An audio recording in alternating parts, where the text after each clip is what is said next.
Welcome to the Joy Lab podcast, where we help you uncover and foster your most joyful self.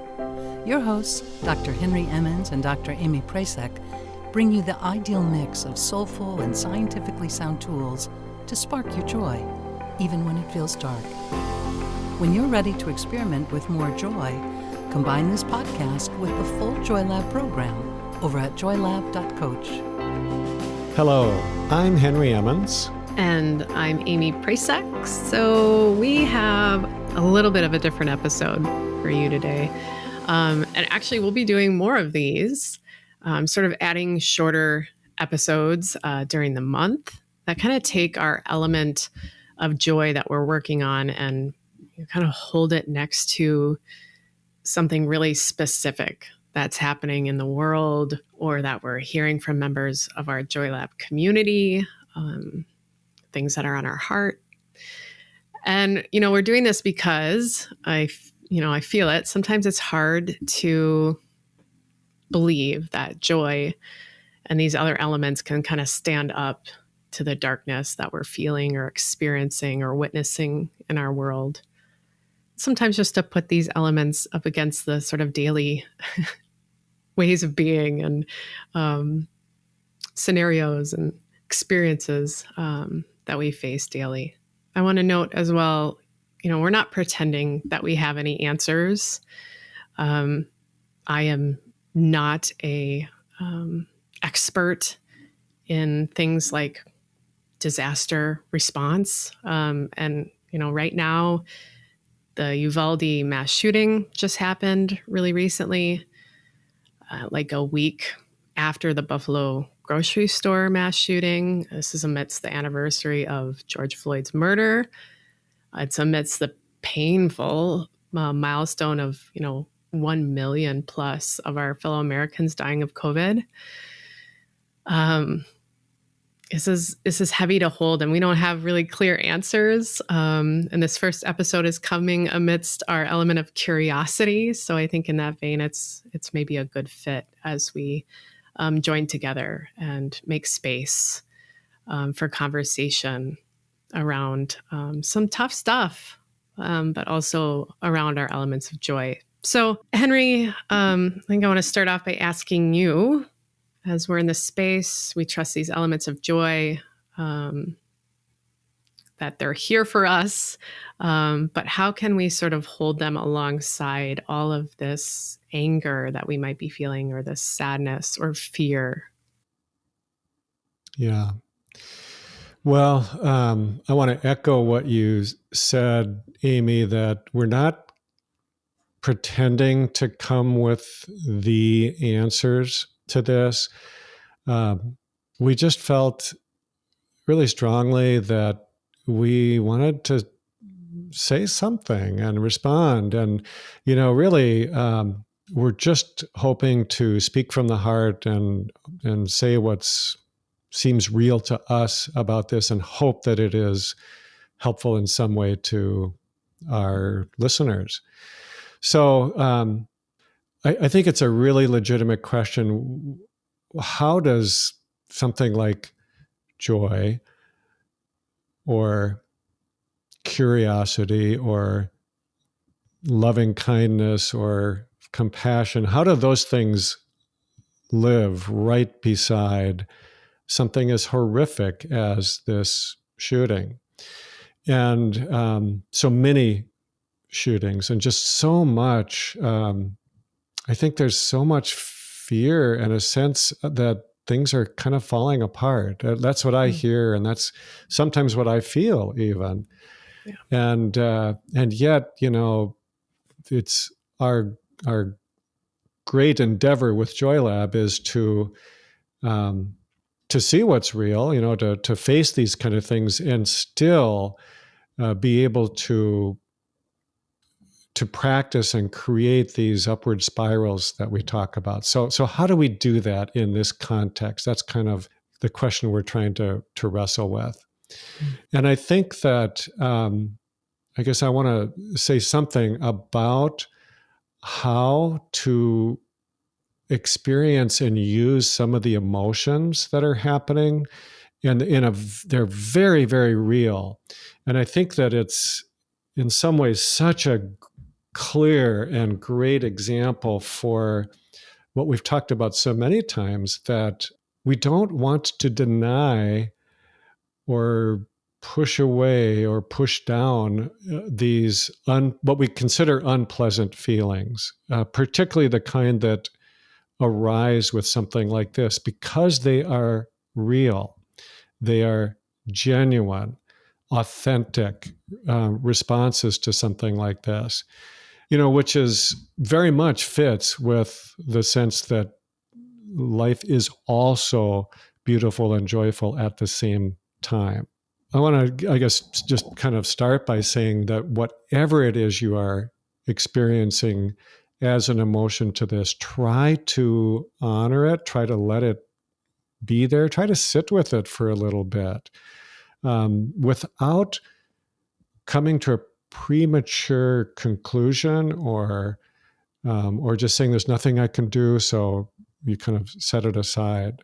Mm-hmm. And I actually, I want to use as an example, Amy, something that you did just yesterday in response to this. You sent an email out to me and others of us who work with Joy Lab and Natural Mental Health, just saying that you were really feeling a lot of stuff in response to this, and you wanted to do something specific about it. So I want to ask you, Amy, if you can share a little bit about what has been your emotional response to this.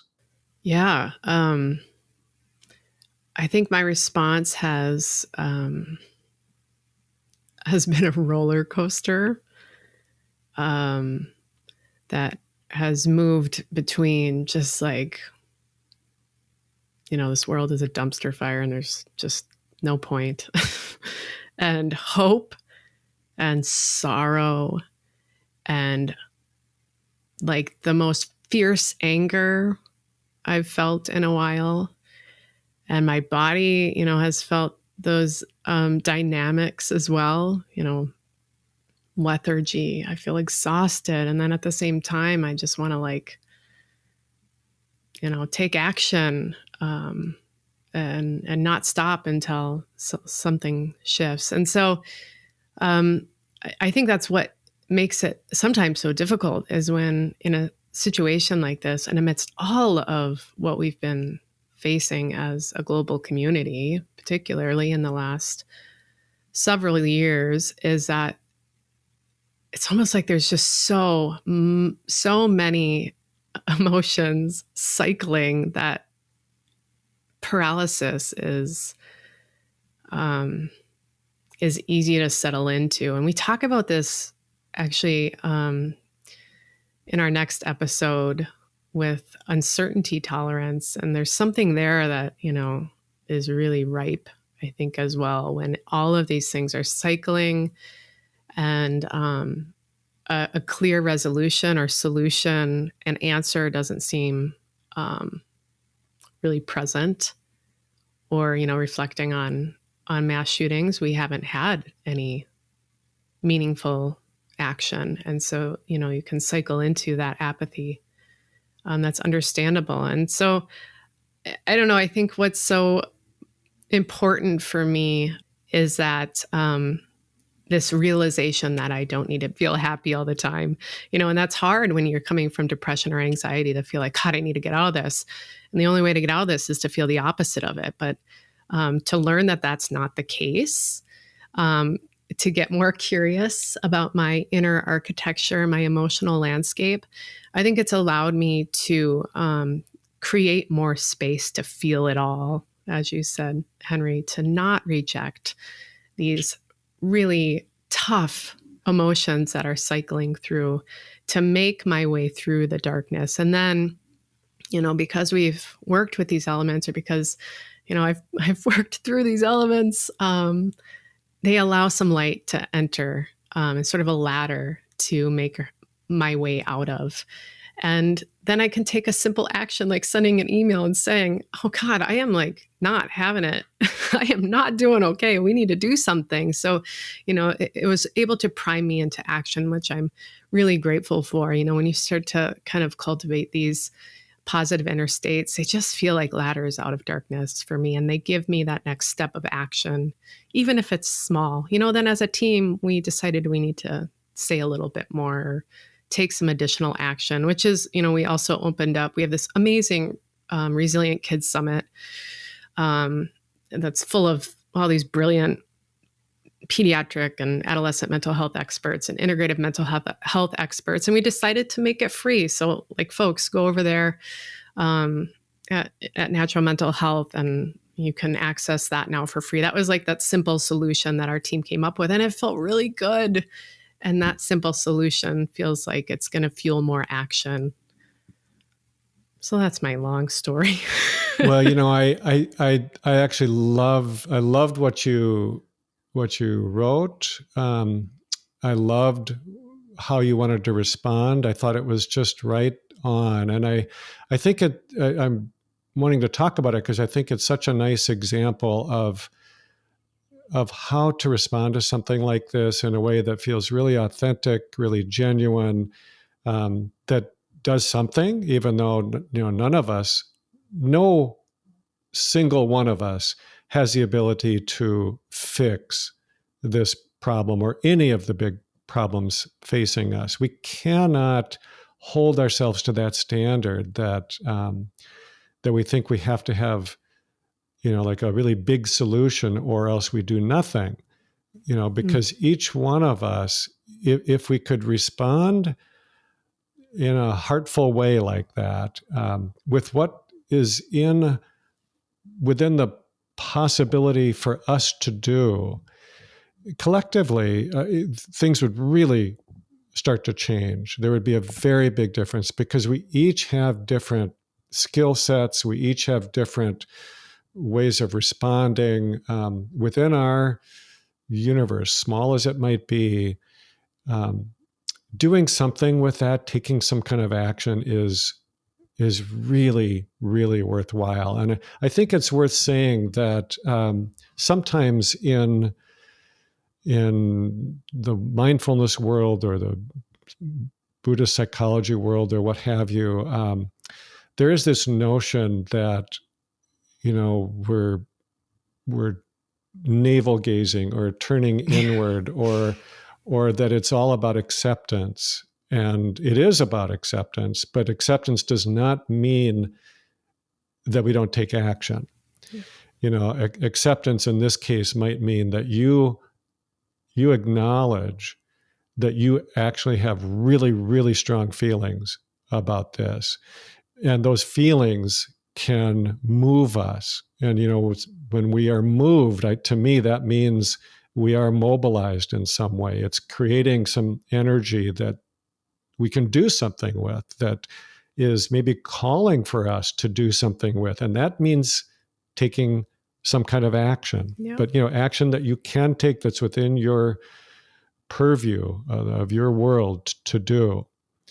And I think that this is also such a good reminder that we collectively, we have the tendency to kind of stay in our heads, to stay with our thoughts and our minds and not go beyond that, really.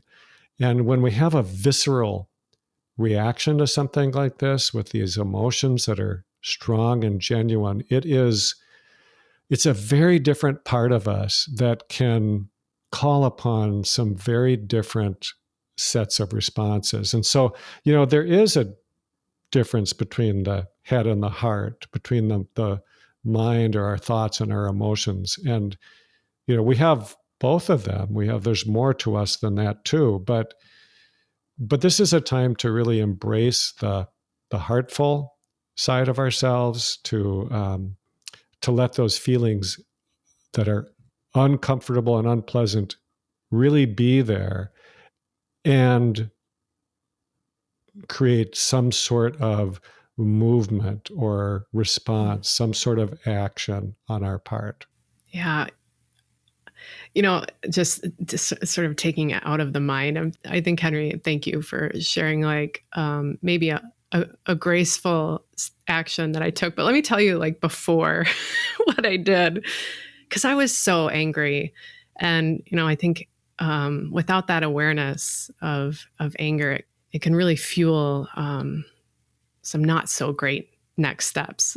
So in our backyard, we're gardening folks, and we got this huge pile behind the shed of compost, literally a pile of shit. And it just like drew me in. Like that's how I was feeling. It was all clumps of junk. And so I grabbed a giant shovel and I went back there and I just like pounded all these clumps out. And I was like making a racket back there. I was kind of yelling at it and like throwing the shovel. I was concerned my neighbors were going to have like a welfare check that I was like, I had buried a body back there or something, because I was mad. And it was just a wonderful way to work through that emotion, because I couldn't bury that anger. And I had, in the past, that's absolutely what I would have done, because I hadn't sort of navigated that space very well, or identified coping skills or strategies. For me, it's like physical energy. I need to burn some of that anger off. So I went out there, I burned the crap out of it.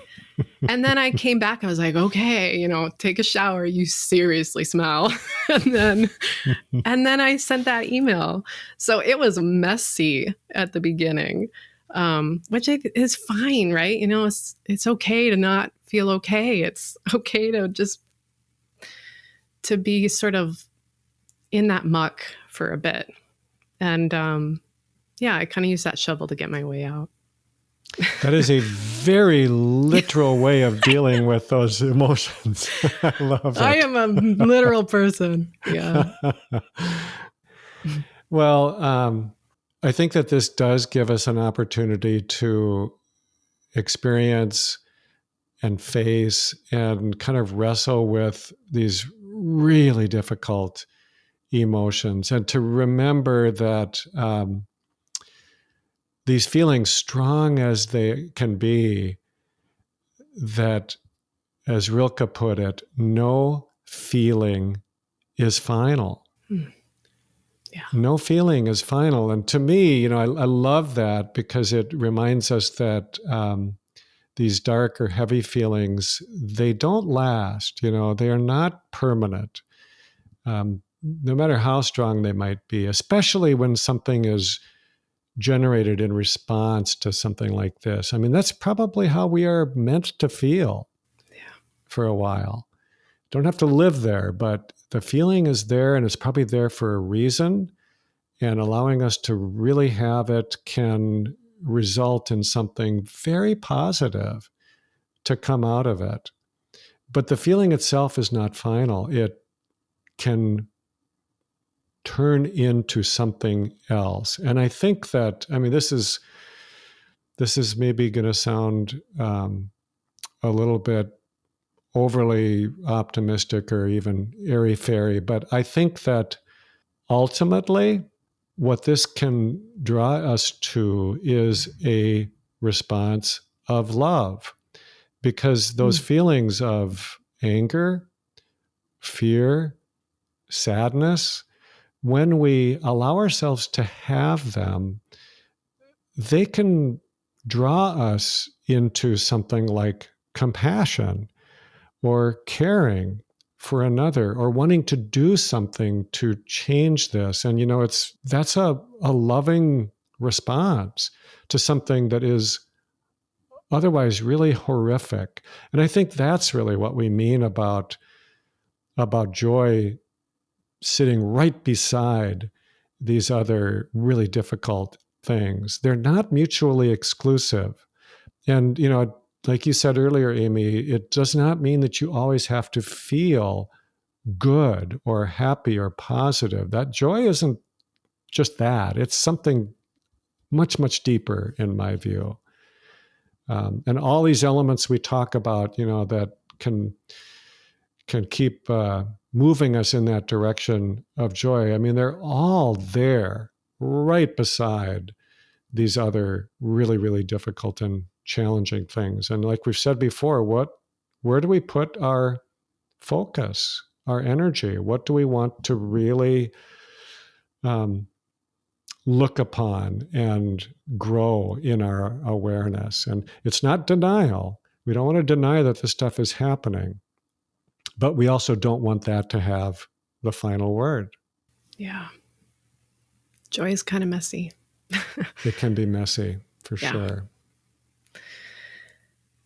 Well, I think maybe with that note, actually ending with a quote from Pema Chodron and then encouraging folks to join us for the next episode where we kind of get into a few more sort of strategies, I think, that really link up to what we just kind of swam through, that we just kind of explored the space of.